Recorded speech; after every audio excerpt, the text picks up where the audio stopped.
Okay, so we left off with ecosystems and communities with how animals and plants protect themselves. So now we're going to move into talking about phylogenetic trees and cladograms, which kind of relate to the theory of evolution. So they are basically a way of organizing organisms in a way that shows us similar traits, and also in a way that shows that maybe organisms would at one point were related, or at one point came from the same ancestor, which we will get way into when we get to evolution. I'll kind of talk to you guys about the theory of evolution, and then also like how that relates to our faith. Okay, so I'll definitely make sure to address that, because I think that's really important. Because it tends to raise a lot of questions, and the truth is that all those questions can be pretty much answered, or at least addressed. So there's a difference between phylogenetic trees and cladograms. So with phylogenetic trees, they're exactly what they look like. So phylo, what does that make you think of? Phylum, okay, which is a grouping of organisms that we've been talking about. Genetic, genes, right? Okay, genetic makeup. And then tree, and that's because it has branching patterns. Good. Okay, so this is a diagram showing the evolutionary interrelations of a group of organisms that usually originated from a shared ancestor. And so the ancestor is going to be at one end of the tree, and then the rest of the organisms are just kind of branching off of that. The distance that the organism is from the ancestor shows how closely related it is. So like looking at, hold on a second, I'm gonna have to make this a little bit further away so that we can see it all at once. Okay, so like looking at this phylogenetic tree, I mean, we've got sponges, we've got Cnidaria, we've got flatworms, so we've got Porifera, Cnidaria, Platyhelminthes. Okay, we've got all these different, these are actually all the animal phyla, and we only learned these first 6, but here are the rest of them. So what you can see here is this is like a grand phylogenetic tree, okay? We've got all of the phylums up here, and then we've got how they're linked according to the structures, okay? So like the common ancestor, like this phylogenetic tree kind of is trying to support the theory that all of these organisms originated from a common ancestor, which was a protist. That's why there's a protist at the bottom. It's kind of hard to read here, but if you're looking at it on your screen, you can see it. And so the whole idea is that over time, there were protists that developed that had no true tissues, and then some that had actual like organ type tissues. Okay, the ones that had no true tissues grew into like the Porifera family. Okay, the rest of them grew into all these other, the Porifera phyla grew into all these other phyla over time. The ones with true tissues eventually separated into those with radial symmetry and those with bilateral symmetry. So those with radial symmetry grew into the Cnidarian, okay? And then the ones in the bilateral symmetry group were then split into protostomes and deuterostomes, okay? Remember that with protostomes, that's where the mouth develops first, and with deuterostomes, that's where the anus develops first, which seems like a weird way to like differentiate things, right? But it's not. And then from the protostomes, all of these different phyla came, and then from the deuterostomes, these 2 more complicated phyla came. Okay? So, and you can see that we kind of go from less complicated to more complicated as we move to the right. Now, again, this is all related to the theory of evolution, and I'll address this as we go, related to our faith and how much evidence there is to support in either way, and also what evidence there is in the Bible. So that's a phylogenetic tree. And a phylogenetic tree doesn't always have to include all of the phyla. Like you can do a phylogenetic tree with just specific organisms. It doesn't have to be that broad. That's a very broad one. So a cladogram is a little bit different. It's a branching diagram showing the relationship between multiple species of organisms. So let's just say sorry, I put a word.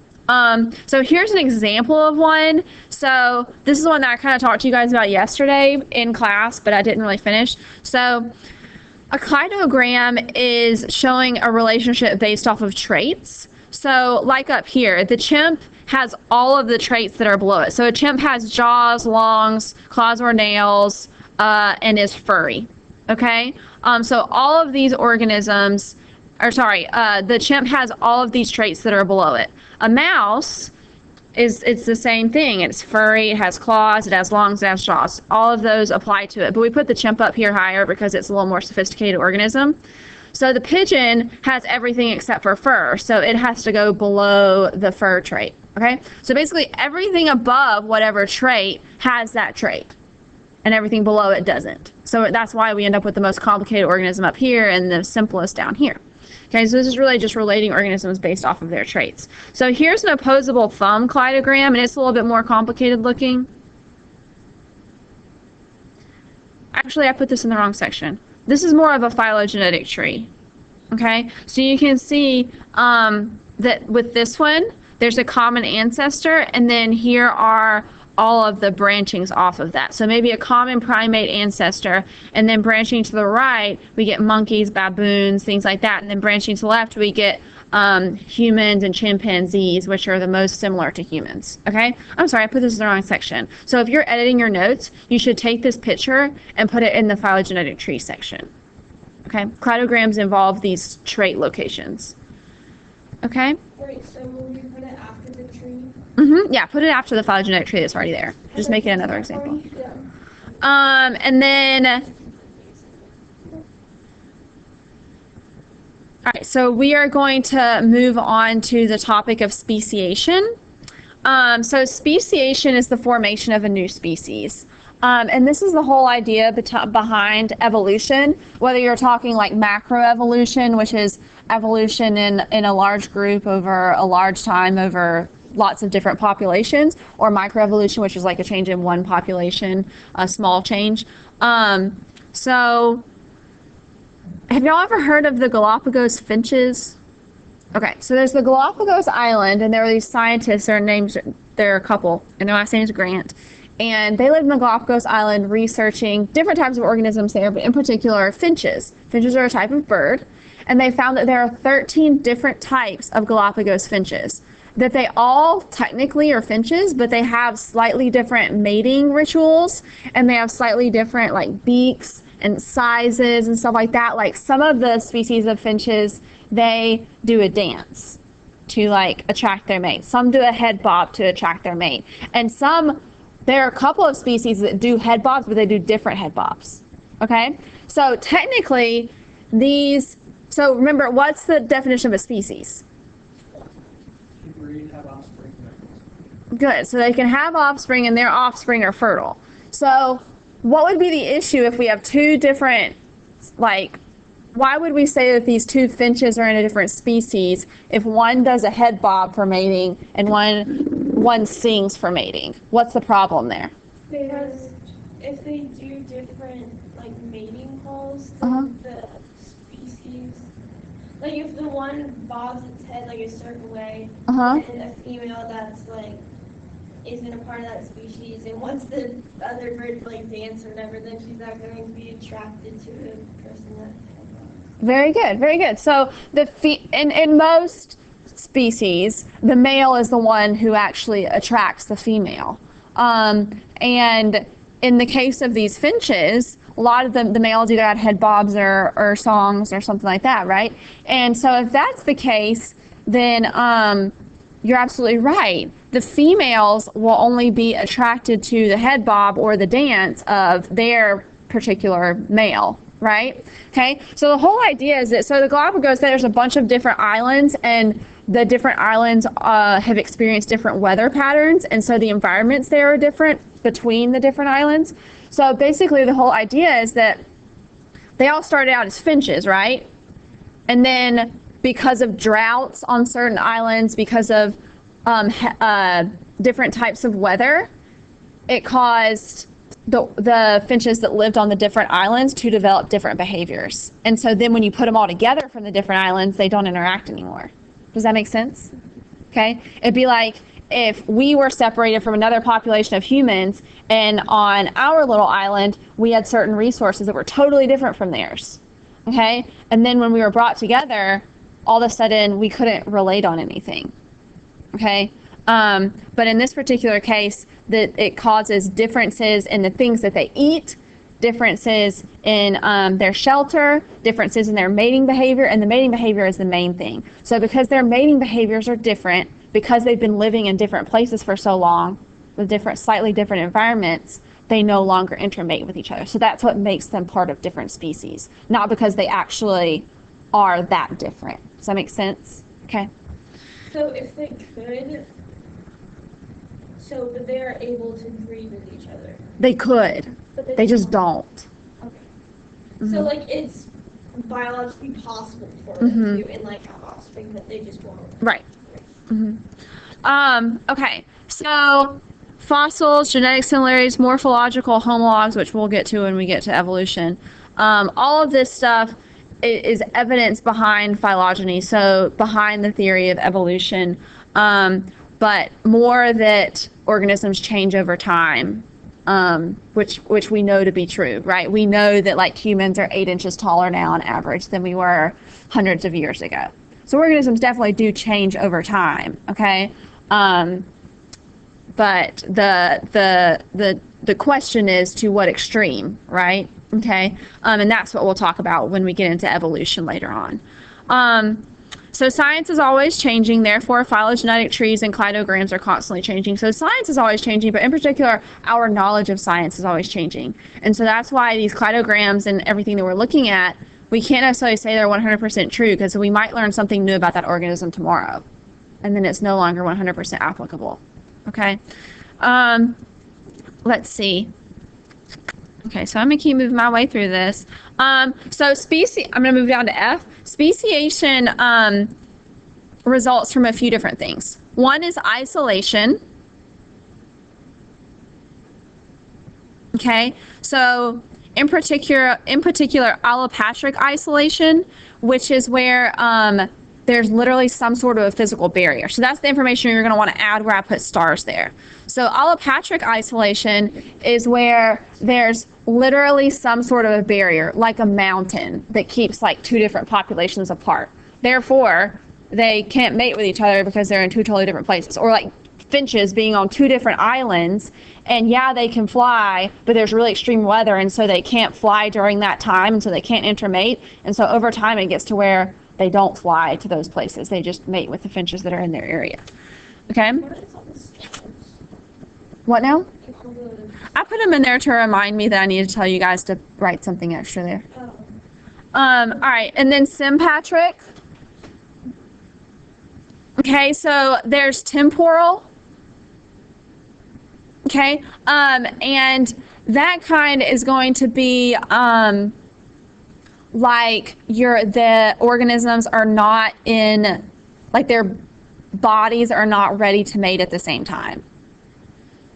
Okay, so temporal is organisms can't mate with each other. They're isolated from each other as far as mating is concerned because their reproductive systems are not ready to mate at the same time. Kind of like birds mate. Some birds mate at a certain time of the year that's different from other birds. And so the female's not even going to be looking at it for a mate anytime other than when that species of bird usually mates. And so if it's not going to respond to a bird that's mating at the wrong time. Does that make sense? So that's temporal. So the organisms are not ready to mate at the same time, and so therefore they don't. Okay, then there's behavioral isolation, and so that would be the organisms have different mating behaviors, and so therefore the male is not going to be attracted to the female or vice versa. Okay, so the organisms have different mating patterns, and so they're not going to be attracted to each other. Like the head bob. Like the head bob. Mm-hmm. Okay. All right, so new species arise from reproduction isolation over time. So these are all examples of reproduction isolation. So there's allopatric isolation, which is where there's literally a physical barrier. There's the 2 types of sympatric, which is temporal, which is where they're not actually ready to mate at the same time. And then there's behavioral, where they just are not attracted to each other because of the mating practices. Okay. Is it the same way with dog breeds? Different types of dog breeds? Yeah, I think that for the most part, dogs are pretty similar as far as their cycles. But there probably are some types of dogs that you have trouble breeding. But for the most part, you can cross just about anything as far as dogs are concerned because they're part of the same species. Okay. So over hundreds of thousands. Okay, so this is looking at reproductive isolation over time. So like with the finches, how they're isolated on different islands because of weather, and then they become different from each other, both reproductively and as far as their physical features because of what food is available and things like that. We'll talk more about that when we get to evolution. Okay. So there's sometimes that speciation or the rise of a new species happens really quickly, and we'll talk about examples of that later.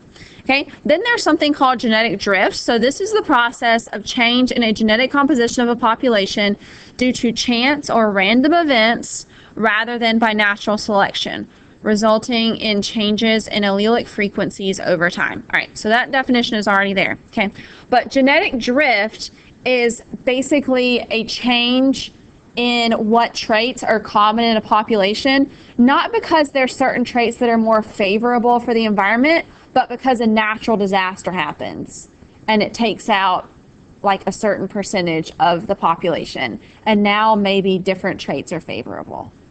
Okay, so genetic drift is going to be when there's a change in the genetic makeup of the organisms and what traits are favorable because of some sort of like uncontrollable chance event, not because the trait was actually more favorable to begin with. Okay? So, like, what's in Yeah, so that would be like if it would usually happen in small populations, and that would be like in a small population, there's some sort of a forest fire or something, and it takes out their shelter, and now they have to adapt and figure out how to change due to their new environment. And that's not a change that would have happened if that random chance event hadn't occurred. Does that make sense? Okay.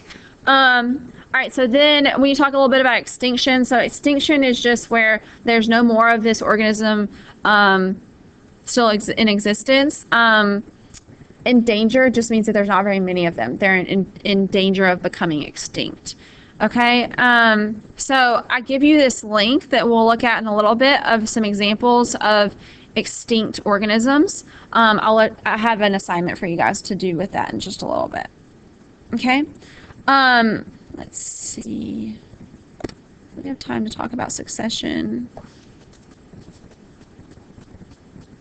Okay, I think we have time to talk about succession. It's a pretty easy topic. All right, so we're going to talk through the yellow section of our notes. So succession is basically the process of developing a new ecosystem where there wasn't one before, or where there was one before but it was destroyed.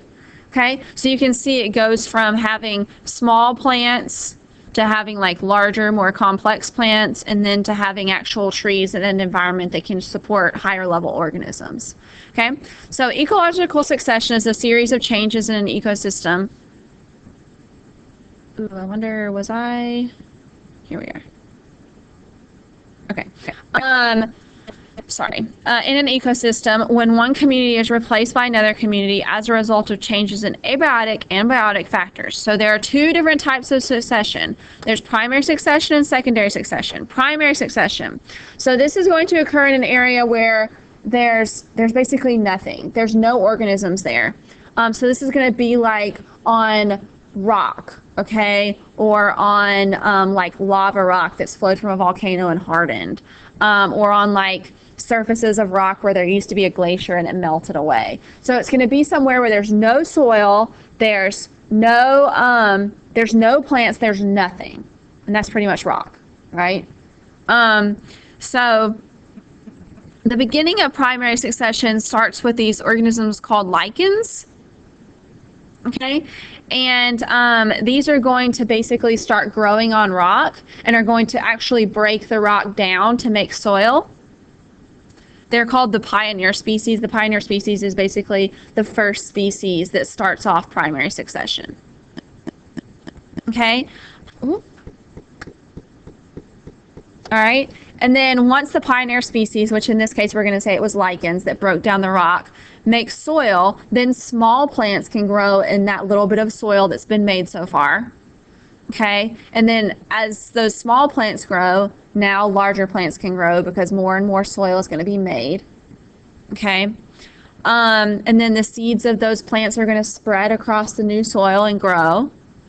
Okay, over time, species grow and die, and as they die, their carcasses decompose and make more soil. Now more plants can grow. Okay, so it's just kind of a building process. So then we eventually get to the point where we have trees. Okay, and somewhere in that process, animals move in and are able to live in the community.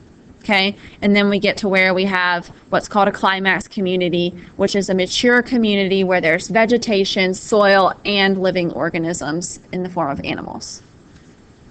Okay, so we basically started with lichens, which breaks down the rock, makes the soil, and then moss and other small plants grow in the soil, and then larger plants as there's more soil made, and then small animals move in, the animals die, the plants die, not all of them at once, but as animals die, as plants die, they decompose, make more soil. Now larger plants can grow, and now we have like what we think of as the environment outside. Like the lichens after they break down the rock, where like the seeds. So those are going to have to like come in from other places, right? Either be taken by the wind or something like that. Yeah. Okay, and then secondary succession. So this is going to be where the community starts with soil. So this is going to be like what happens after a forest fire or where deforestation has happened. So like people have cut down all the trees. Okay, so that's what secondary succession is. When all the trees are cut down or there's a forest fire and like basically the community has been destroyed and it builds back up from the soil. Okay, so the difference between primary and secondary is that secondary starts with soil and primary has no soil. It has to actually make the soil to begin with. Okay. And it's a continual process, and it can happen in any type of an ecosystem, in the forest, in the ponds, in the coral reefs, in the desert. So if our coral reefs are being destroyed by pollution as we speak, and if we were to find a way to completely clean all that out, then the coral reef could regenerate and go through succession and redevelop. Okay, just starting with smaller organisms and then developing larger and larger organisms.